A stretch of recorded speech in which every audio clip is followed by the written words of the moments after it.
Good morning students. आज हम विसर्ग संधि के प्रकरण को आगे बढ़ाएंगे और इस प्रकरण को हम अंतिम चरण की ओर ले जाएंगे। आज से पहले की वीडियोस में हमने विसर्ग संधि के अंतर्गत अनेक सूत्रों का, अनेक संधियों का अध्ययन किया।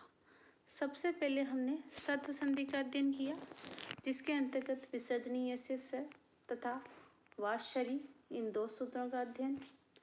तत्पश्चात हमने उत्तु संधि के अंतर्गत ससुरु, अतोर और प्लुतात प्लुते और हशीच इन सूत्रों का अध्ययन किया। इसके बाद यलोप संधि के अंतर्गत भो भगो अघो पूर्वसी योशी हली सर्वेशाम इन सूत्रों का अध्ययन किया। फिर ऋतु संधि के अंतर्गत रो असुपी इस सूत्र का अध्ययन किया। तत्पश्चात रलोप संधि के अंतर्गत रोरी और ढलोपे पूर्वस्य दीर्घो अण इन सूत्रों का अध्ययन किया। और अंत में हमने सुलोप संधि के अंतर्गत एतत् तदो सुलोपो अकोण्य समास्य हली इस सूत्र का अध्ययन किया और अनेक उदाहरणों को सूत्रों के माध्यम से स्पष्ट किया। अब आज हम इस वीडियो में एक महत्वपूर्ण नियम विप्रतिषेधे परम कार्य इसका अध्ययन करेंगे।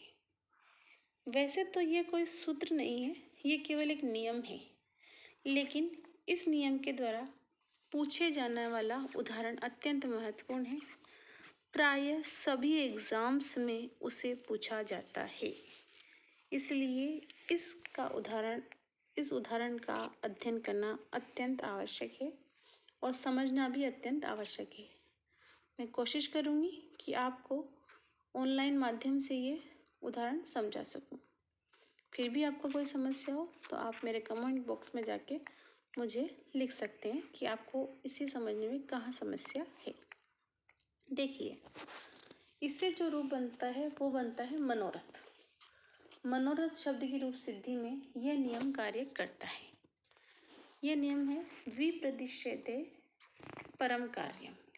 विप्रतिषेधे परम कार्यम ये सूत्र, ये नियम कहता है कि तुल्य बल विरोध होने पर कार्य बाद वाला कार्य होता है। अब हमारे सामने प्रश्न उपस्थित होता है कि तुल्य बल विरोध किसे कहते हैं, क्योंकि इस सूत्र में, इस नियम में ये कहा गया है कि तुल्य बल विरोध होने पर बाद वाला कार्य होता है। तो पहला प्रश्न यही है कि तुल्य बल विरोध किसे कहते हैं। तो तुल्य बल विरोध को समझाने के लिए हम ये लिख सकते हैं या कह सकते हैं कि जब अपने अपने लक्ष्यों पर चरितार्थ होने वाले दो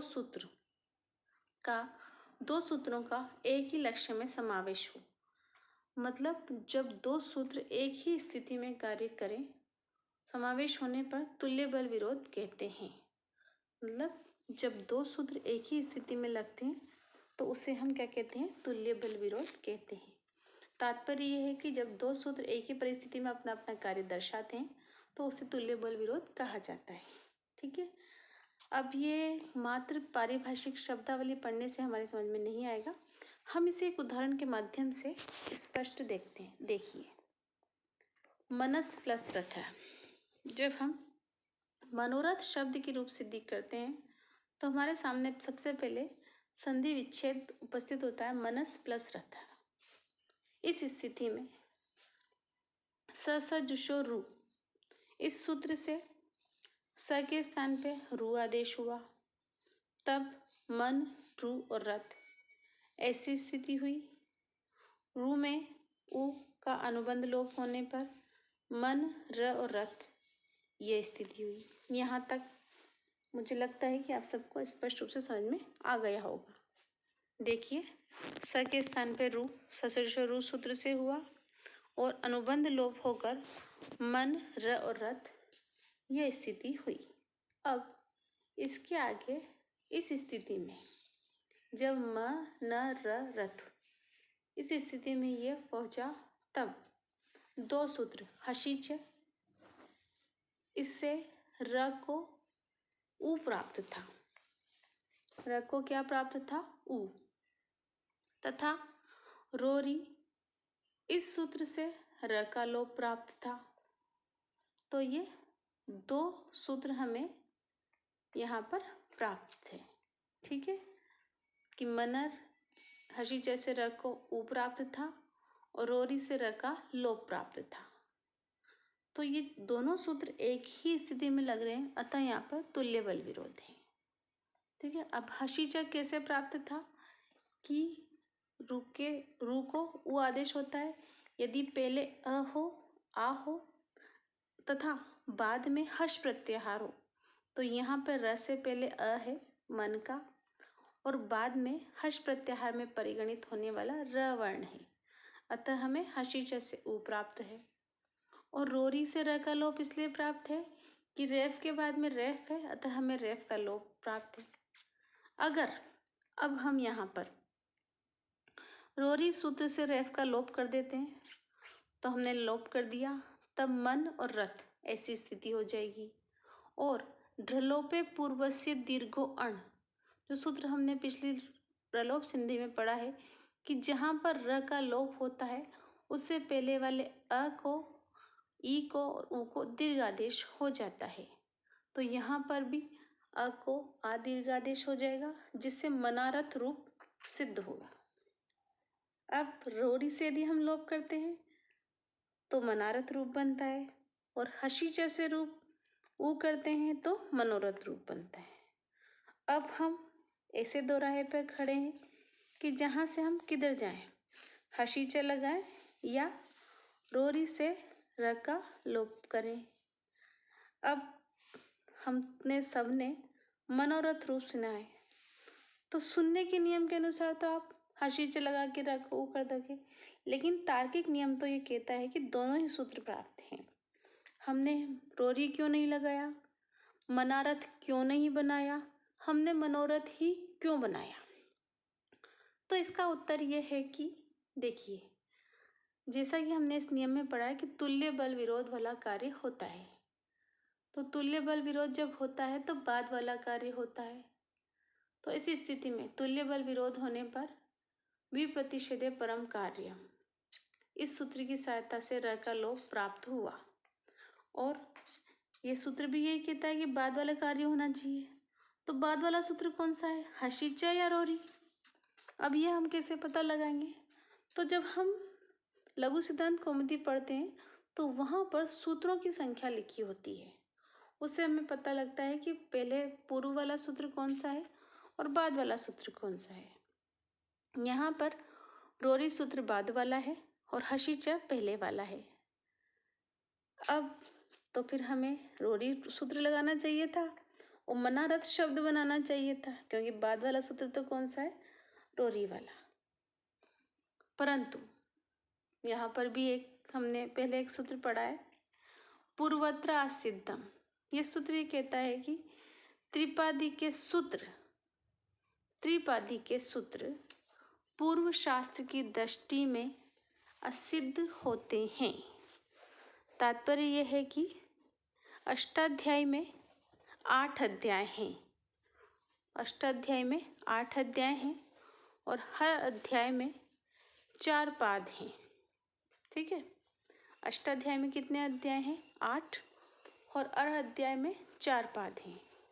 तो ये सूत्र कहता है कि त्रिपादी के सूत्र अर्थात 7वें अध्याय के दूसरा, तीसरा और चौथा पाद, 7वें अध्याय के दूसरे, तीसरे और चौथे पाद को हम त्रिपादी कहते हैं।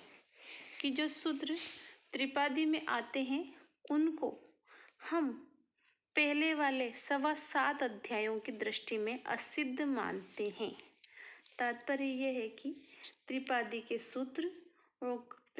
सूत्रों का कार्य नहीं होता और 7.25 अध्यायों का कार्य होता है।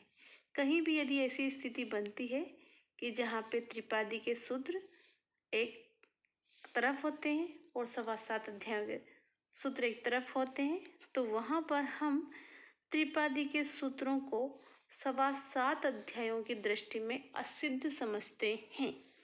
तो यहाँ पर भी मूल कारण यही है कि रोरी सूत्र त्रिपादी का है और हशी च सूत्र 7.25 अध्यायों का है। तो रोरी सूत्र हशी च की दृष्टि में असिद्ध हुआ और असिद्ध होने के कारण रोरी सूत्र से कार्य नहीं होगा और हशी च सूत्र अपना कार्य करेगा। इसीलिए यहाँ पर इन दोनों नियमों से, पहले वाले नियम से तो हमें रकाल प्राप्त था, किंतु पूर्वत्र असिद्धम इस सूत्र की सहायता से रोरी सूत्र का निषेध हुआ, वह कार्य नहीं करेगा क्योंकि रोरी सूत्र त्रिपादी का है और हशी च सूत्र ने अपना कार्य किया और हशी च सूत्र से र को उ प्राप्त हुआ, तब मन उ और रथ ऐसी स्थिति हुई। यहाँ पे अ और उ में अत्यंत निकटता है, अतः आद गुण सूत्र से ओ गुण आदेश हुआ, तब मन ओ और रथ इस प्रकार से स्थिति हुई और मिलाने पर मनोरथ रूप सिद्ध हुआ। हालांकि ये थोड़ा सा चैप्टर थोड़ा सा टिपिकल है या कठिन है, उलझाने वाला है, फिर भी आप इसे यूँ समझिए कि कि पाणिनि ने अष्टाध्याय को 2 भागों में बांटा है, 7.25 अध्याय और त्रिपादी। कहीं पर भी त्रिपादी के सूत्र उन 7.25 अध्यायों की दृष्टि में असिद्ध माने जाते हैं, जब 2 सूत्र एक साथ कार्य करते हैं तो वहाँ पर, तो यहाँ पर भी यही है। नियम के अनुसार तो मनारथ बनना चाहिए था, लेकिन पूर्वत्र असिद्धम इस सूत्र से रोरी असिद्ध होकर हशी च ने अपना कार्य किया और हमने मनोरथ रूप सिद्ध किया। अगर आपको इस उदाहरण को समझने में कोई कठिनाई हो तो आप मुझे मैसेज करके कमेंट बॉक्स में डालकर मुझसे पूछ सकते हैं। अब ये हमारी विसर्ग संधि आज समाप्त हुई। अब हम नेक्स्ट वीडियोस में व्याकरण के अन्य टॉपिक का अध्ययन करेंगे। तब तक के लिए इत्यलं धन्यवाद। शुभास्ते पंथाना सन्तु।